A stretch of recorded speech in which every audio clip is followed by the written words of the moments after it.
Hey, it's Brian. I just want to share some thoughts about the Copal Square shutter. About, I don't know, over the past year or so, I was down in my local camera repair shop on Allenby Street in Tel Aviv, talking to Yaakov, the proprietor.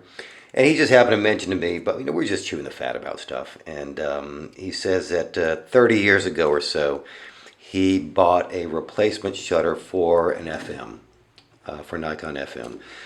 And he says it's been sitting on the shelf for 30 years. He looks at me and goes, they just don't fail. They just don't break. And he just went on and on about how great well, I mean, not on and on, but he mentioned, quite confidently that in his opinion, having, been fixing cameras for, 30, 40 years, he says that, that FM shutter, it just doesn't break. Well, the FM has something called the Copal Square shutter. It's a stainless steel shutter, vertically traveling, made by a Japanese company called Copal, Copal. And that company made, I don't even know if they're still in business. But back then, they made some of the best shutters in photography, in the photographic world. And the FM is famous for using the Copal Square shutter, but these are not cheap anymore. A nice FM, excuse me, a nice FM is going to cost you over $100. Maybe 150. You can get yourself a really nice one, but you're going to spend at least $100 for an FM in good shootable, shooting condition. So, what if, like me, you really like the idea of this Copal Square shutter because it doesn't fail, it's accurate, no light leaks, you can't get mold or fungus. It's just they just hold up well. Where else can you go? What else can you get that uses this incredibly wonderful photographic invention? Well, there are three other companies, well, three companies, not three other companies, but three companies which made extensive use of the Copal Square shutter, Nikon being one. And the FM is not the least expensive. The least expensive Nikon, which used the Copal Square shutter, is the Nikkormat FTN, or here the Japanese version Nikkomat. But the Nikkormats all used a Copal Square shutter. And these can be found in good condition for, actually prices have been going up. I did some pricing research on these about a year ago, and you could get like a bargain condition or a good, fairly decent condition of Nikkormat FTN for about $35. Well, that's no longer true. These things are going. What was once $35, maybe a year ago, has now gone up to about $50. So these are going up in price. Word to the wise, get one now.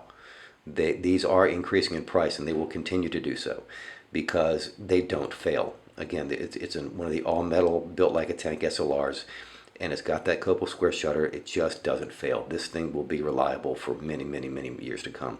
And even though it's almost a 50-year-old camera right now. So what else besides the Nikkormats? Konica. I've been preaching the gospel of Konica of late. The Konica Auto Reflex cameras are almost, in terms of the Nikkormats, feature for feature, they're virtually identical. The major differentiation being the old mechanical shutter preferred automatic exposure system, which sometimes works if you can solve the mercury battery issue and calibrate the light meter. But these things are so inexpensive. They're less expensive than the Nikkormats, and they're just as good. Certainly if you're going to use them meterless. They're absolutely as good as the Nikkormats. This is a T2. Highly recommend it. I think you can get these things for like $30 or $40 in nice condition. But certainly they're at or below the price of a Nikkormat FTN. Put it that way. And they're just as good in terms of reliability. Konica made extensive use of the Copal Square shutter in the entire Auto Reflex line. So any Konica that says Auto Reflex on it is going to have the Copal Square shutter. And they're really inexpensive. So that's an option. Another option, which I've had second thoughts about lately, is the Ricoh XR1. This is a Ricoh XR1. It's labeled KS1000 because it was private labeled to Sears, the American department store company. And it uses a Copal Square shutter. And I've been very favorably impressed with this camera. I owned one some years ago. I really liked it, so I picked up another one not too long ago. And I was really happy with it until I saw a video where Nico interviewed, what the hell the fellow's name, Yuho of Camera Rescue, who was very quick to point out that Ricoh cameras have a 90% failure rate coming in the door of his business. And this is a guy who would know. So I mean, if he would know what's the junk and what's not. I suspect that failure rate is driven by the fact that most Ricoh SLRs of that era were electronic, and the electronics just failed. The same technician, the same gentleman, also made some rather disparaging remarks about electronic cameras of the 1970s, particularly the Canon A series. So apparently the electronics of that, what I gathered is that the electronics of that era are just failing, and failing at an increasing rate. This is all mechanical, battery independent, mechanical advance, and I mean, put it this way: there are basically two moving systems or moving systems with moving parts in these old cameras. You got the shutter and the film advance. And the mirror. So the shutter, I know the shutter is good because it's a Copal Square shutter.